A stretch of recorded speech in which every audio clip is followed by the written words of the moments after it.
I'm Esther Lightcap Meek. I'm a philosopher, and I'm senior scholar at the Seattle School for Theology and Psychology in Seattle. Not that I live here. And where are you coming in from? I live in Steubenville, Ohio, near Pittsburgh.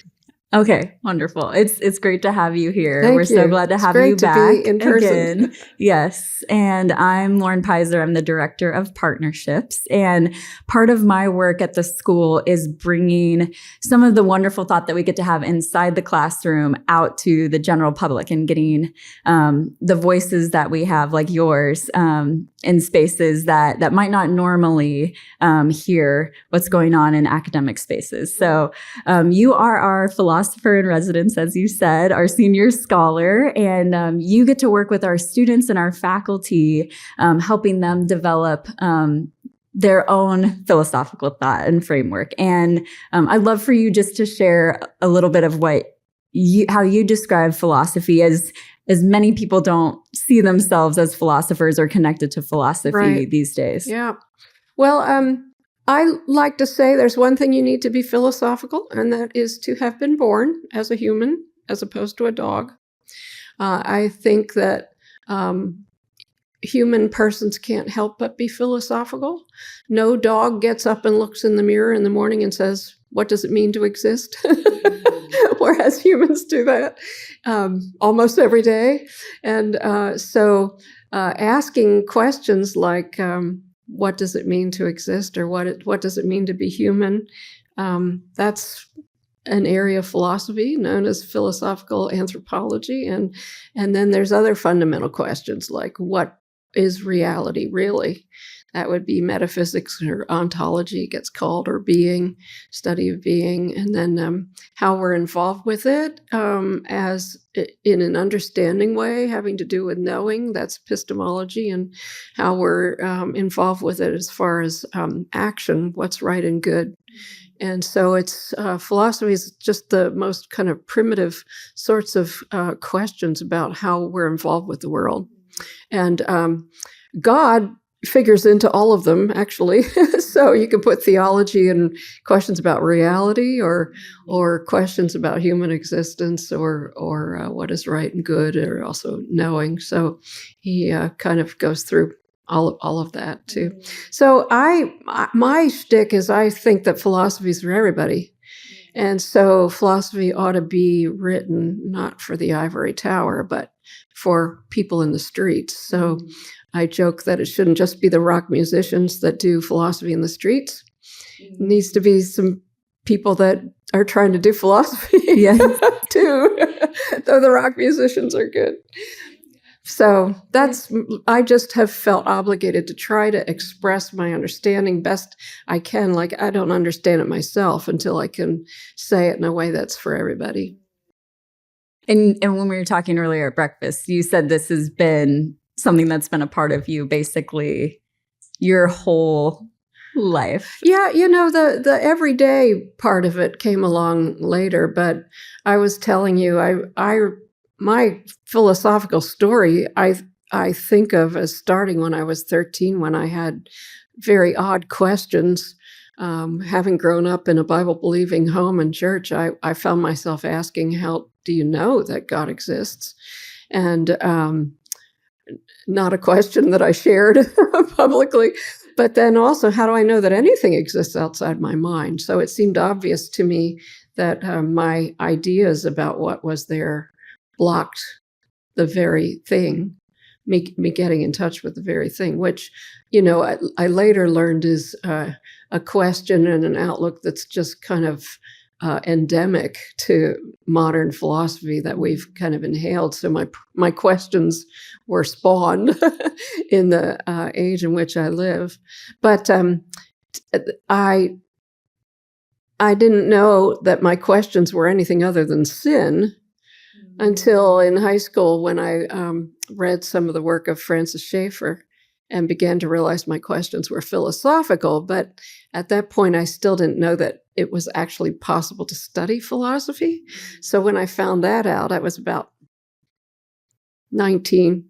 It took me 12 hours to change my life, to change my course. to make up my mind that doing this was the most important thing. And I didn't feel qualified. I felt obligated because I felt like these were the most important questions. It also seemed to me that, especially following Schaeffer's good example, all the different arenas of thought and work were all interconnected. And I stood a better chance of putting them all together and getting some sort of grasp of them if I took a philosophical route, which has been absolutely right. But I really, if you look at the books that I've written over the last 20 years, they're kind of they show the trajectory of my responding to those original questions. How do I know that God exists? And how do I know that there's a world outside my mind? And how do I make contact with it? So that's kind of what I've been doing. And it still seems to me to be the most important thing. And now I've moved from skeptical to exuberant. So I feel like I'm splashing about merrily and mirthfully as I think philosophy actually ought to be. So one person recently has said that I'm the merriest philosopher that they know. So I am very merry. And I think it's philosophical. I love that thought of you saying that you felt like it was sin. It was the thing that was driving you away from God, but it was really the thing drawing you to know God. Yeah, I mean, isn't God the most real thing? Yes, yeah. It's making me think of... and if I'm not sure you're there beyond my idea, no wonder I have a problem with him, right? Yes. It's making me think of the mustard seed in the Bible and how really that was a weed. And Jesus is saying it's a mustard seed is where you find me. And it's where you think, oh no, it's in the perfect rose. It's in the perfect answers. It's in this. But then what happens when that starts to unravel? But you're actually finding pieces of God in the midst of that.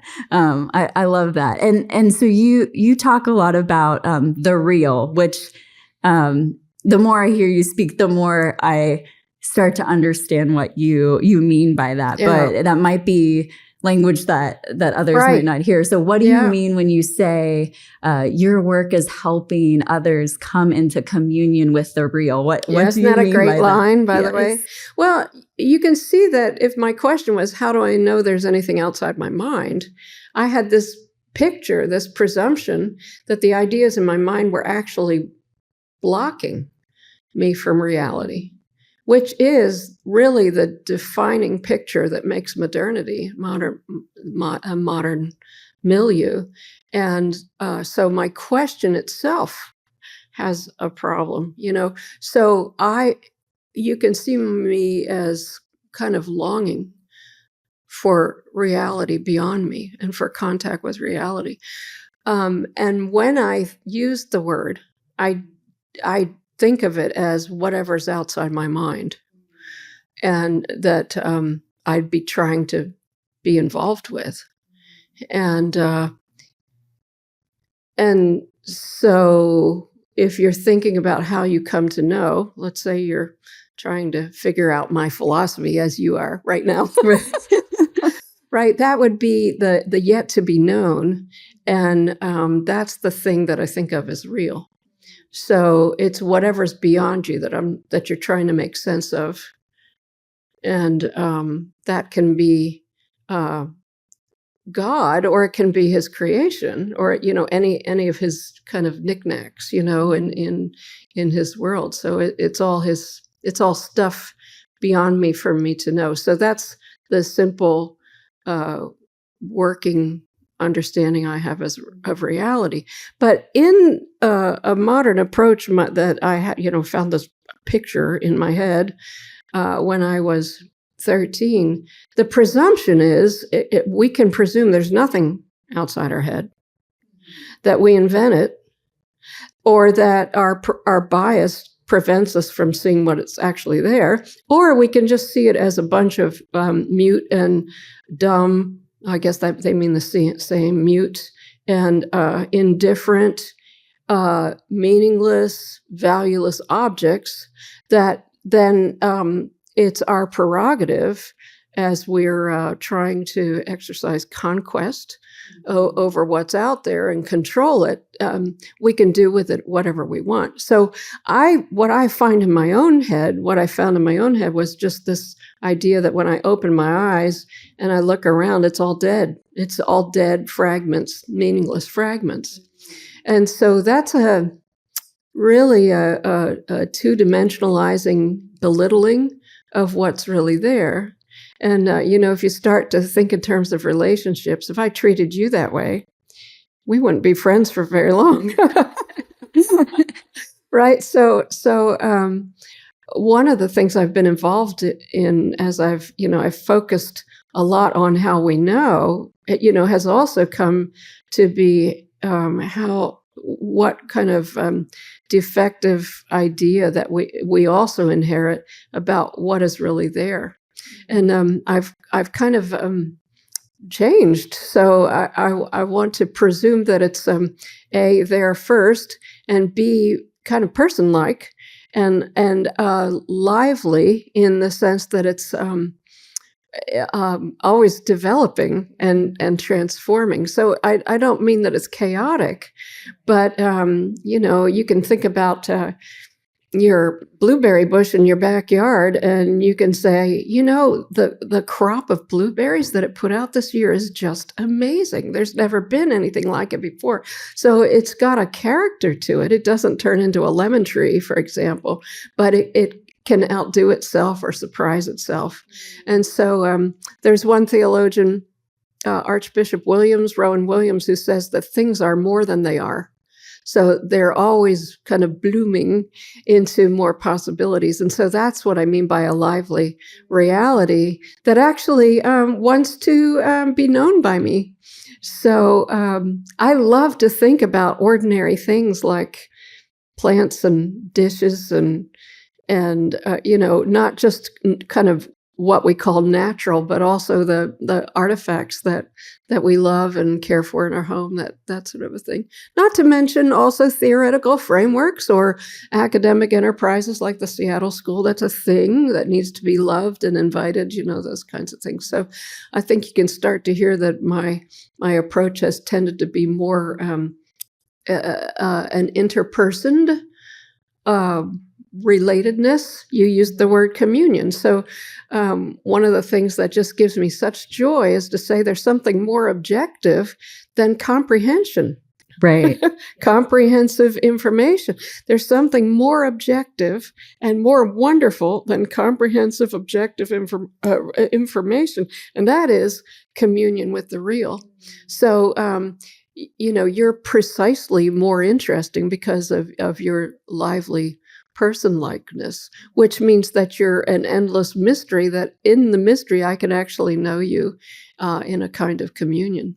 So that becomes the paradigm for great involvement with reality. Yeah, which feels so countercultural now with how data-driven our world is and how much that's the heritage what are of the modernity. Facts? That's right. What's the information? And that's when we know if it's true or not, if it's real or not. That's right. That is all what you just said is what most people in the street would say knowledge is. Right. And how would you define knowledge? Well, communion with the real. Mm-hmm. So, okay, so, if you're going to be a chemist, you practically memorize the periodic table of chemical elements.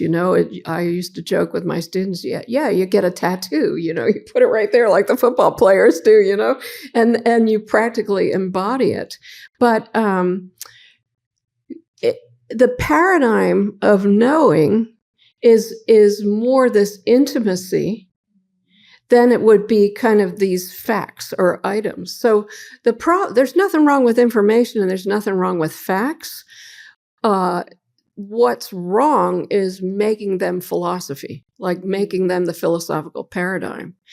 If you have a philosophical paradigm of interpersonal relationship, it's more objective. And then what happens is, like I said, you wear the periodic tables. So you indwell it, and that then reality comes to you in that way, and you can see things But that means the paradigm is not information collection. It's that you're supposed to indwell the information, and that opens reality to you. Right. Information is more of a byproduct of the knowing. You end up having and learning. It's not information out there on the table. It's information you wear. Right. So in other words, you come to body it. You have to know that thing like the back of your hand, we say. Well, that's bodied. And then and it's something from which we look that then helps us to see stuff. There's another element and it's in this column, that sort of thing. So it brings discovery, but it's because you've got this intimacy with the table and then from the table with the world. So, and then what happens is possibilities are open. Another example, of course, the world is full of examples, but sports is a great example because there's no way you could be a quarterback if you were collecting information, right? So it's not like the quarterback standing on the 50-yard line repeating the playbook, right? That's not what you want him to do, right? Whereas when you look at the game and him making plays or her, then what you've got is somebody wearing the playbook and innovating from it to engage reality. And that's what you want. And so what we've been kind of taught to do as far as self-describing is kind of, I think, a mistake that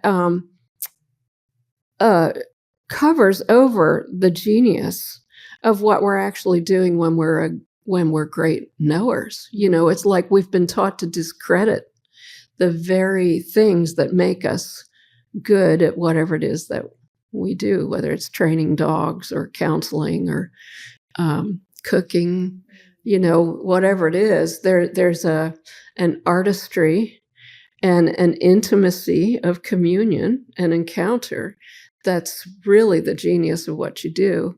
And I argue you'd be better at what you do if you were describing truthfully what it is that you're actually doing when you know. So I spent a lot of time talking to people about how they ride a bike and other things like that, which for me, now because of the approach that I came to, that's how I got interested in philosophy being everyday, right? Because you can't ride a bike if you have bad philosophy. You can't play baseball if you think that knowledge is information. With all the statistics that go on in baseball, the statistics are not baseball. So, or they are as you wear them, and then you're this amazing first baseman or outfielder or whatever. So what would you say? How do you begin in this fast-paced culture where most of us are working 40-hour-a-week jobs? We're in cars. We're moving fast. Yeah. We have AI that gives us information quickly. What are ways to take steps to start rewiring a different way of communing with the world and seeing the world? Yeah. It almost feels impossible at times. Well, I have to say, reading about 500 pages of Meek might be what you have to do, because I'm sorry, it does take a while. But when I go somewhere, often the first thing I do, well, first of all, is I do take people through kind of getting in touch with the fact that they've got all kinds of presumed ideas about what knowledge is. I mean, you can ask anybody and they're going to say information, right? And then there's other things that I do to help, kind of like a diagnostic, so people can get in touch with the fact that they have embodied, actually a disembodied approach to knowledge, and then you start to see, maybe that doesn't exactly go with who I am, and then I throw them in to start thinking about bike riding or something. I've done in my first book, I did a lot with those Magic Eye 3D books, but I've got a stock example early on of spying a copperhead snake, which is a sudden seeing of a pattern. And so an aha moment or a moment of insight comes to be the paradigm of knowing. And I literally walk people through what a skill or an act of coming to know and get them to learn to label it in a certain way. And I do feel like what I'm doing is I'm helping relay the accents or the underscores under what people are already actually doing when they know well, so they can see it. And then their response, you hear the word epistemology, you think you're going to be taken into a stratosphere that's alien. But no, what I'm doing is reconnecting them with what they already do and do well, and say, look, this is knowing. And then they relax. And so generally people go from to right. Yeah. So people are generally restored to a lot of delight and connectedness with themselves. But it's just, I'd rather talk about bike riding than about certainty and, whatever, the usual lingo is, justified true belief and all that. I said, no, look, let's just look at what we do when we play volleyball. Right.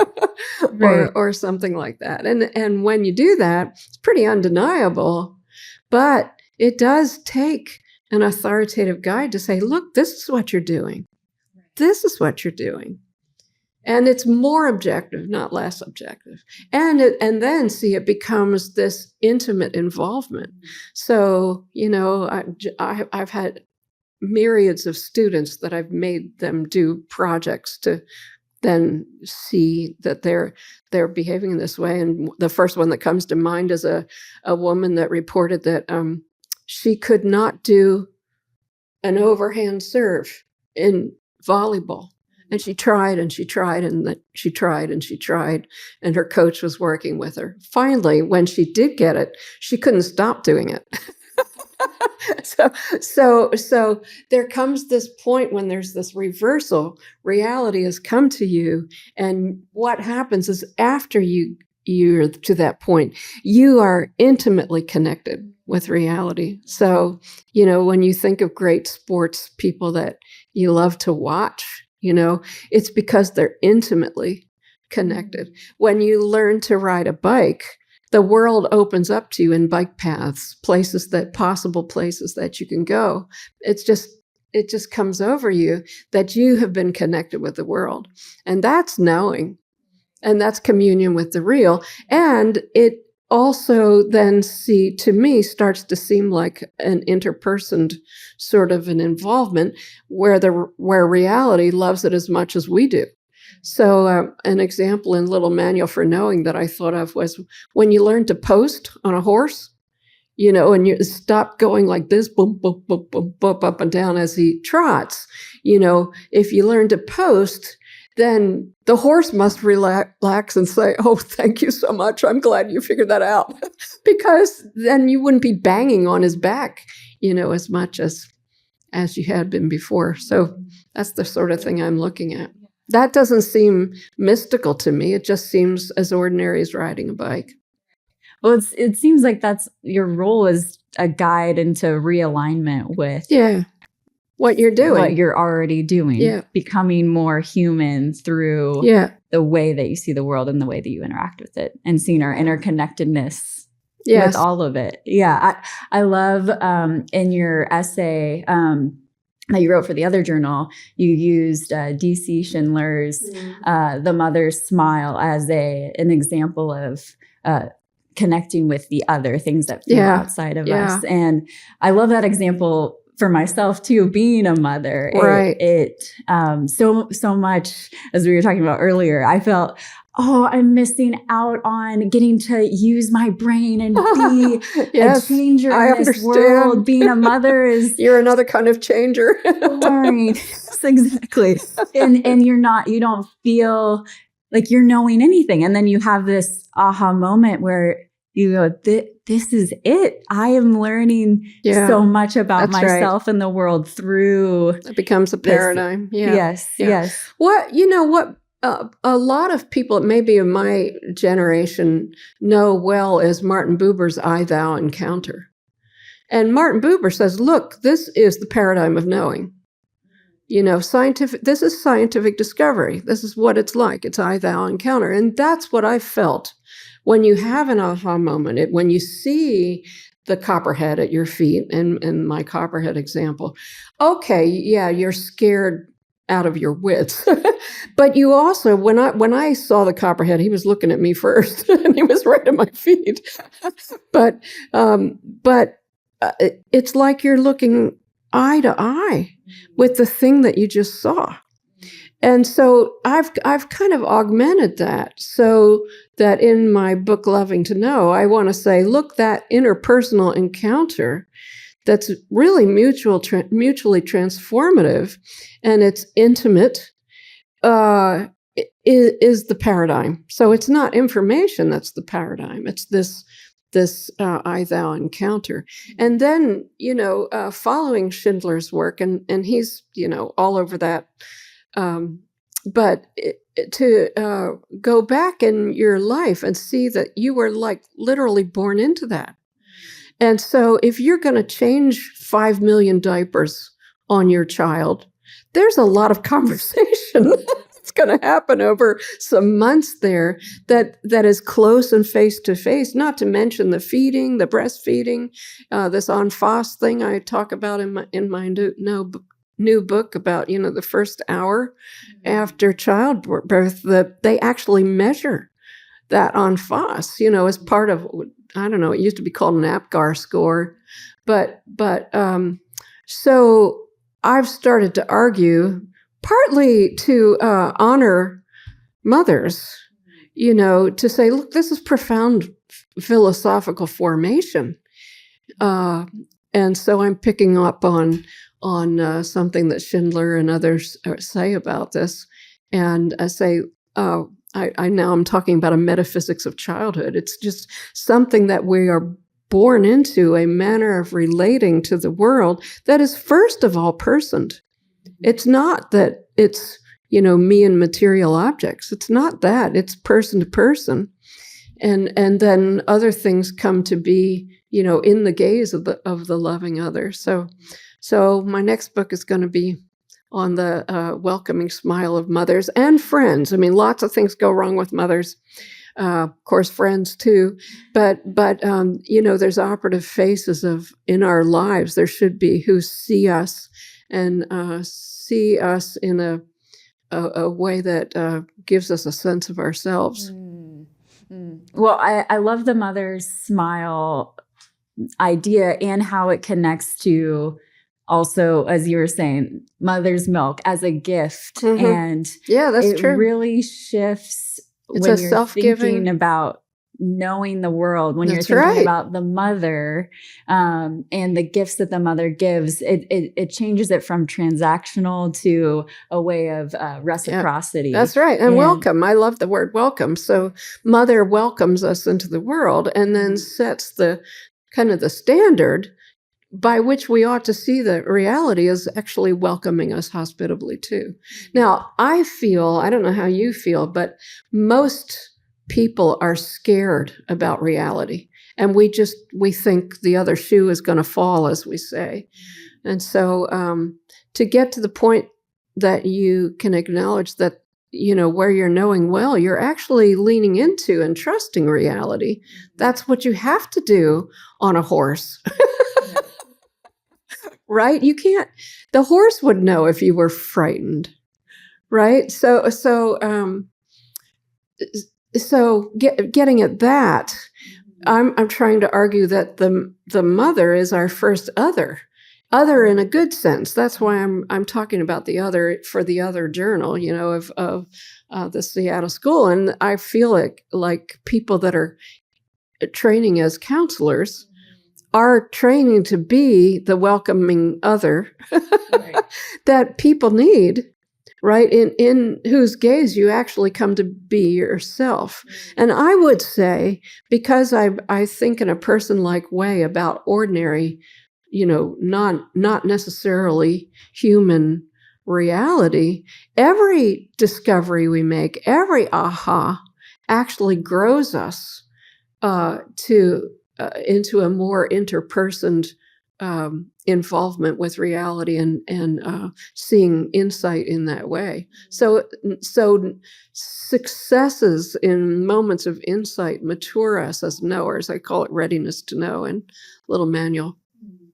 So in our country now, we're in a place where there's a lot of cultural divides. There's a lot of people who would say maybe the monstrous other in a sense. How would you see your work being a way to encounter those who we may see as monsters or those that we disagree with? Or how does that help us understand ourselves better and understand others better?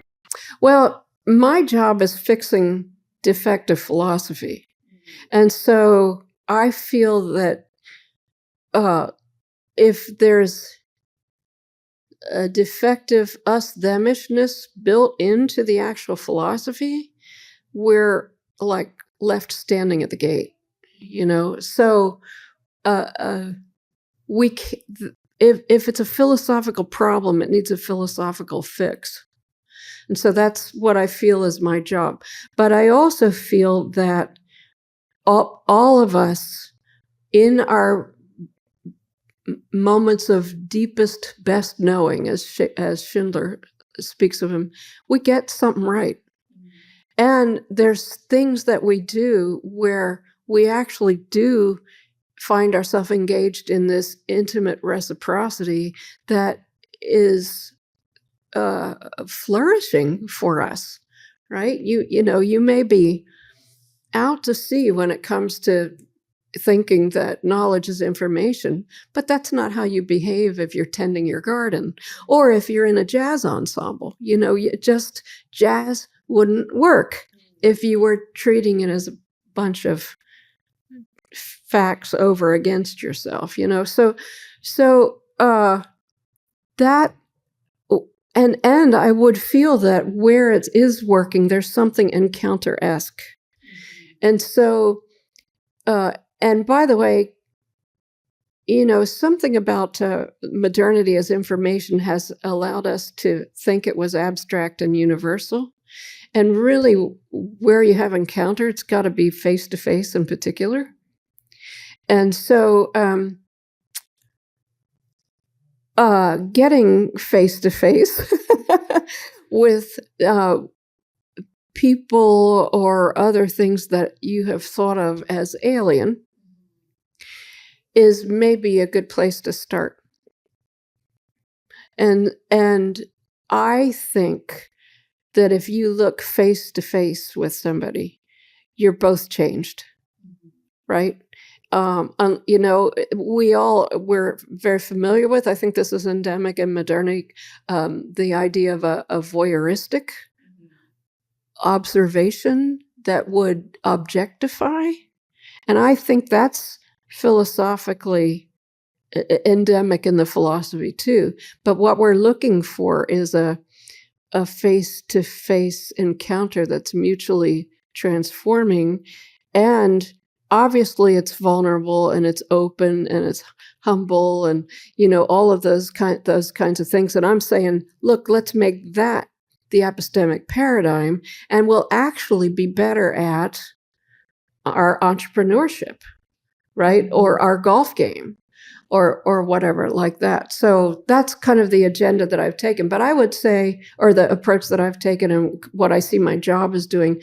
But it does seem to me that a stopping and seeing, as actually you might want to share what you did, your Nigerian philosopher friend made you do, to sit quietly and see is maybe an essential foyer, lobby, to start to get into. You do have to do that. I think, with like experiences I've had with, racism, experiences in communities that tended to be us, themish, you have, it seems to me the way you dispel that is face to face. And then things start to change. And it's like a catalyst, it starts kind of having a catalytic reaction around it. So, so there's things that you can do that kind of prompt good epistemology. Right. Yes. And it comes with a different idea of knowing where you have often with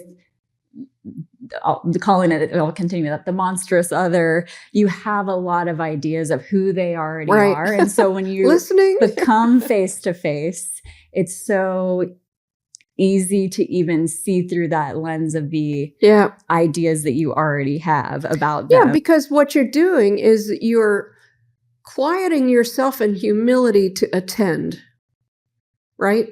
So it's you're honoring the other. And I would say that listening, active listening, not only invites the real, but helps the real be more itself. It can change the real too. So listening is not a passive recorder-esque sort of a thing. It's actually a lively invitation to the real. Yes. Yeah. I've been learning about what we do in Listening Lab, which is the first year course for the Seattle School. Okay. And it's register, reflect, and respond. And Dr. Doug Shirley, who is the one who leads it, says that I believe it's 70% into the class, they don't ever respond. And how easy it is, or how much we want to move to response first without even being able to say, oh, what's going on in me when I'm hearing you talk? How does that make me feel? What are you saying? And actually being able to listen and reflect and hear. It's actually a skill we don't really have in our culture. Right. That's true. Well, because we think we listen in order to make a response. Oh no. So psychiatrist Eugene Gendlin wrote that I heard him say this, people do not even have a story until you listen. And so in listening, he even invites their story. And then I was involved in a listening evangelistic space where we were trained, you don't say anything. What you do is you listen and you listen and listen until their story runs true. They stop telling a false story and start telling a true story. And then you still don't have to say anything. They've figured it out. Yes. Right. So we were taught, what do you do? First you listen. Second, you listen. Third, you listen. And then maybe you might want to say, well, what are you going to do? But, to see listening as active, that actually invites reality to come into being itself truly is a great way to invite reality to come. Yeah, it shifts, again, going from the transactional, how do I respond? That's right. How do I do this to you versus just the gift of holding a story. That's right. And I'm thinking about earlier, we were talking about just delight as a part of your work and bringing others into listening in a way to delight. And yes, that's I'm right. Picturing that's great. Yep. the others that we're encountering, having them at a feast, which you're speaking to too. What does that look like to honor the pieces at our table of what's their story? How did they get here? How are we? It just shifts the idea of communion. Delight invites the real. Mm-hmm. Yes. So that line I got from, David Bentley Hart says delight is the premise of a sound Christian epistemology. You have to have delight. You have to, and delight invites it. It's your friends who are rapturous about you that invite you to be you more fully. Yeah. Yeah. Well, to be actually delighted in, again, what we were talking about earlier with the earth is asking us to delight in it. And how does that feel when you have a friend who listens to you and delights in you? It shifts how you know them and how they know you. Yeah. And it changes from just facts about something. Yeah, it does. So Schindler actually has a line that says something about, well, facts are nice if you don't have knowledge. It's, facts are nice if you don't have knowledge. It'll, be a nice second best, but better to have the knowledge, which would be intimate communion. So, yeah. So for our students or people who are thinking about doing a degree in theology or psychology, how would you invite them into integrating this, or even how do you do that as being our senior scholar, into integrating that into the work that they do and hearing other stories, being there in places of deep harm and hurt that many are going to be listening to and responding to? Well, I would say it does take some maybe some training to be able to see what's philosophical in things. It's everywhere, but it might take an authoritative guide pointing out, look, that's philosophical.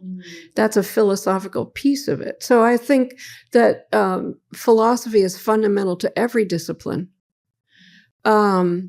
And permeates every discipline, and certainly theology and psychology. Quite frankly, I think the definition of every discipline is philosophical. So that's why whatever the discipline is, you've got to have a foundations course, or, that might be what it's called, but something that says philosophy of science, philosophy of education, that sort of a thing. So helping people start to be philosophically attuned is a skill that would help in every discipline. And I would think it's essential in, I think it's an essential in college, but certainly in graduate school, that you've got to go at some things philosophically. And then I feel as if, and I don't know if this speaks to the last part of what you were saying, y'all here deal with wreckage. I mean, a lot of people are here because y'all grieve for the hardships in your own life and others, right? And so I'm honored that people at the Seattle School see that philosophy could have a contribution to that. And, to see that a philosophy itself could be interpersoned as opposed to information collecting, that actually does play into a therapeutic situation. So there's have you noticed kind of a match between OCD and knowledge as information, or perfectionism? People with control, who have control issues, kind of like this collect all the information sort of a thing. And I've had students dealing with that who have really felt threatened to switch over to an interpersonal approach. And then I've watched them do it, and they were liberated. So the problem was, it can be a philosophical problem that lies underneath it. And if I'm right, that modernity just presumes that knowledge is facts and information that we collect for the sake of mastery and control, if that's the agenda that defines the modern age, well, isn't that something that needs to be addressed? If you're just going to, take care of your jazz ensemble, it just doesn't work that way. So that's the contribution that I hope that I'm able to make to the good work that any organization makes. But there's something specific about the Seattle School because, it is professionally interpersoned. And culture is one of the words in the tagline, and so you're concerned with that. And then text. I mean, you have to have face-to-face encounter with God and Scripture, and if theology is missing that, or if theology has a defective modernist epistemology, nasty things happen and people don't realize it's philosophy. So to try to fix that kind of thing is what I'm glad that the Seattle School has invited me to be part of. It's as Dr. Dwight Friesen would say, the dare. I'm hearing you say it's a dare to be more human. Right. True. That's right. And that being a philosophical thing. Yes, which can be scary. And quite, as you know, a lot of people go and say, okay, well, there's this psychological piece, and there's other people that say it's this theological piece. And I'm saying both of those have a philosophical piece, right? And so we've got to be able to kind of see how those kind of cross over for each other too. Yeah. Well, is there any last words you leave us with, either about the article that you wrote for the other journal or your new book coming out that you'd like to share? Oh my goodness. Well, I tried to write a piece called "The Other" for the other, and I believe that I'm going against the common grain in talking about the other, because I think people talk about othering, and that's the bad thing you shouldn't do. And when I say the other, I mean reality. Reality is the other, and what the other is doing is welcoming us, right? And so we need to fix our philosophy in a way that has regard for the other as really primary. So that's what I see myself doing. And that does involve you seeing reality as person-like and lively. And I think of reality as showing up and saying, here I am at your service.